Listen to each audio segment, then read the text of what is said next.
practice is the same regardless of what week it is. We just preparing for a good UAB team. You know, they won their conference, the USA conference last year. We just driving, like we practice. It's not about the other team, it's about us.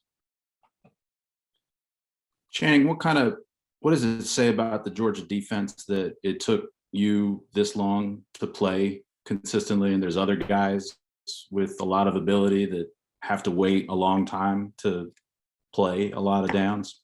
I say UGA defense has always been good in my eyes. So like we just trying to, like, regardless of who out there, it's a standard. We all like just trying to carry the tradition.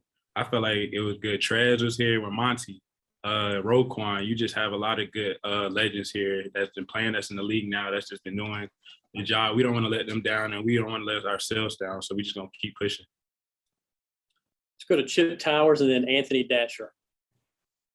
Yeah, Channing, that was such a dominant defensive effort, or it certainly seemed so from where we were sitting. But I know you guys are very critical and attention to detail and all that kind of stuff. So looking back and reviewing that tape, what did you guys come away with?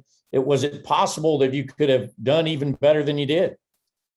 Of course, a big thing we've been talking about lately is takeaways. So we made a lot of plays, but there was so many more plays we could have made out there. Like just takeaways, just like hauling at the ball. That's just been a big thing for us, getting at the ball on the defensive side of the ball, just composure and attention to detail on that.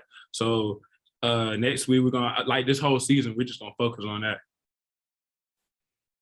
Hey, Channing, good to see you tonight. What, in your opinion, stands out about the trio of yourself, the Kobe and Quay at middle linebacker? I feel like we all, like, whoever, I feel like outside, like, I don't want to just talk for us. I'm going to say me, Quay, Nakobe, Jamon that just came in, Smile that just came in, everybody's athletic. And we compete every single day. There's literally, everybody makes a play, at least one or two plays every single day of practice. It's very competitive in our room, and we just keep pushing each other. So it's like just us trio, like that's not, by the end of the year, like those not just the three names you're going to be hearing. But I bet believe that. Let's go to Mike Griffith and then Mark Weiser. Yeah, can you tell me a little bit about what UAB likes to do on offense, just in terms of some of the tendencies you picked up on? Well, right now we're very early into looking, but from what I've seen so far, they run a lot of unbalanced formations.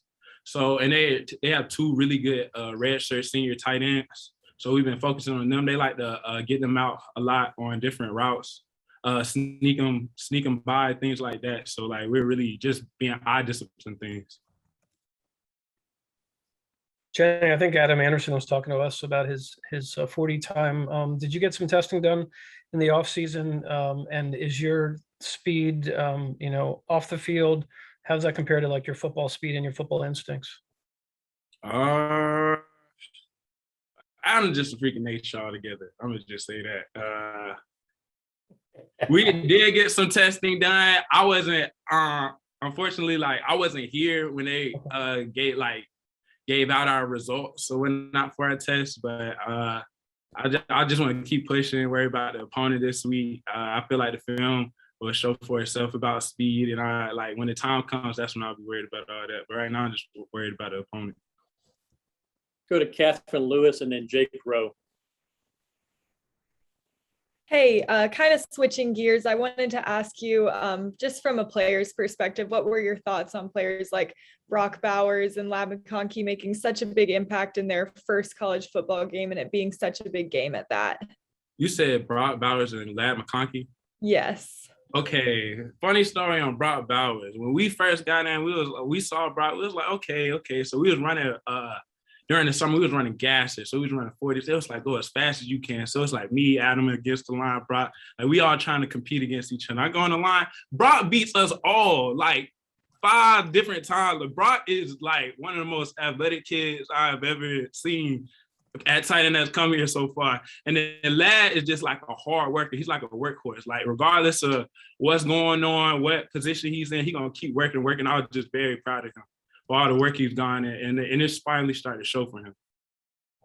But Brock, he's gonna be a force to be reckoned with too. And I think he showed that last Saturday. Channing, you've had a role at some point or another in all three of your first 3 years on campus, but Saturday night it seemed like it was a little different. You made a couple of plays that showed up kind of prominently on social media, kind of ran a couple plays down. Playing against a home state school, how fun was that for you? How fun was that to be in that environment and do those things? And looking back on it, is that something you maybe will always remember as that game? Yeah, I'm from Columbia, South Carolina, so just up the street, felt like a home game to me. Jordan Davis, one of my best friends at the team, and he's actually from Charlotte, North Carolina himself. So we was turning up, we was getting right all day, all game for the game. But other than that, we just played our heart. It don't regardless of what the team it is, we have to show up each and every day. So we don't worry, it's not really about the team. It's just about us being us, improving on what we have to improve on. So now we just worried about UAB and improving ourselves from that standpoint.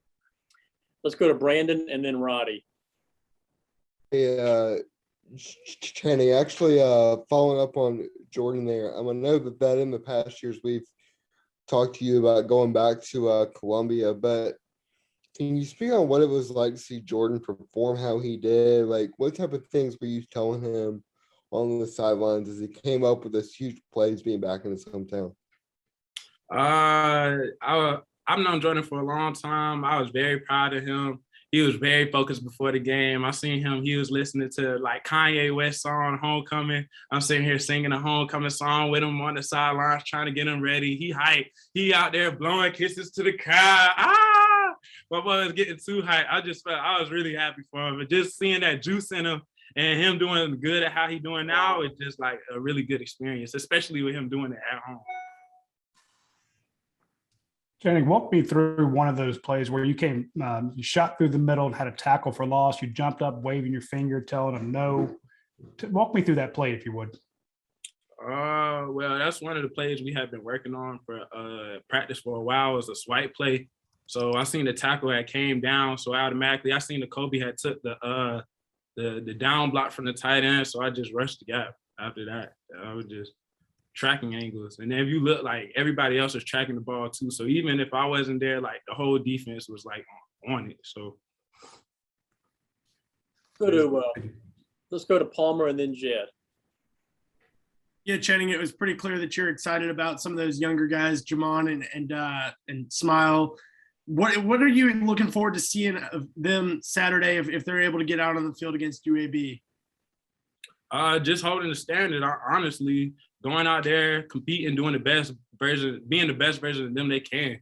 I've seen Jamon during these scrimmages, both Smile and Jamon create many plays, and I'm very excited. They've done way better than me when I was a freshman. So they make a lot of eye-popping plays in practices. So I'm just waiting, really excited to see them get out there, honestly.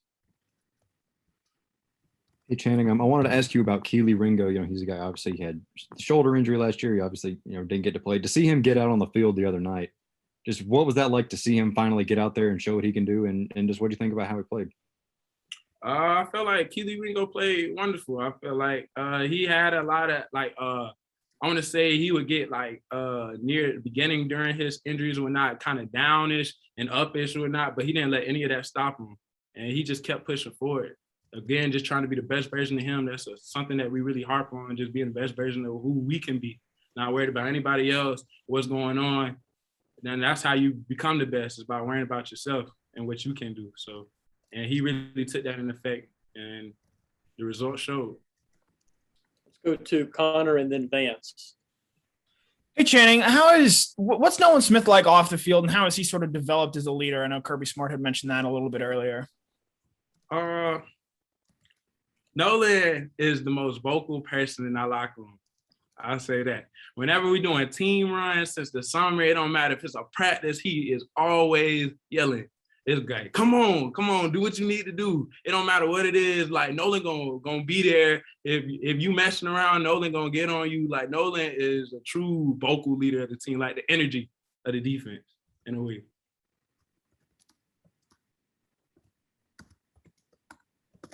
Hey, Steven, is it cool if I yield my question to Davis? Davis, go ahead, please. Thanks. Channing, one, do you think that you and Nakobe are the fastest pair of inside linebackers in the country? And two, could you just talk about the importance of playing with speed? Don't be worried about everybody else. Like I said, just worried about me. Nakobe pretty fast, Smile super fast, Jamon really fast. Like the whole room, like it's just about competing at that point. But I definitely feel like we are the top defense as a whole in the league with speed and physicality alone. So just working on that. All right, we've got time for two more if anybody has a follow-up. Channing, I mean, can you just kind of speak on a game, kind of how you've taken advantage of this opportunity and why you felt like it was important to hang around in the age of a transfer portal and kind of stay around this program and kind of earn your time? I mean, I know you've had it a little bit more last year, but it's not like it came at you immediately, you know. Coming in, I just knew, like, I didn't know a lot about inside linebacker. I really was on the line coming here. So, like, just coming here, I just knew, like, it was going to take me a little while to, like, understand it. But I didn't try to use that as an excuse, like, to leave or anything like that. I really believe in Coach Schumann. He was a big reason on why I stayed, just the things I was learning from him and the things I'm still learning from him now. It just was a big factor in me staying. I feel like I know way more that will prepare me for the next level. Channing, forgive me if I'm wrong here, but it seems to me you look a lot different than when you got to UGA. You look a lot bigger through the shoulders and arms. Am I just wrong? Did you show up like that, or have you put on yeah, that exactly. Talk about your body transformation since you got to UGA. That's all thanks to Coach Sinclair, Coach Mo, Coach T. We have great coaching staff and whatnot. Coming in, I want to say I was like 218. So I'm like 232 right now. It's just coming in, just grinding, taking them protein shakes, doing what I got to do. I knew I had to get bigger. As soon as I walk in, you see them. People like Jordan Davis, like 6'6", 330 pounds. I can't just be taking on them blockers, looking the way I was looking. So I had to do what I had to do. Yes, sir. Understood. Thank you. Channing, thank you for your time. Thank you for the energy, and we'll see you next time. All right, appreciate it. All right, y'all. Thanks, Jan. All right, gang, stand by. We'll be back with you shortly.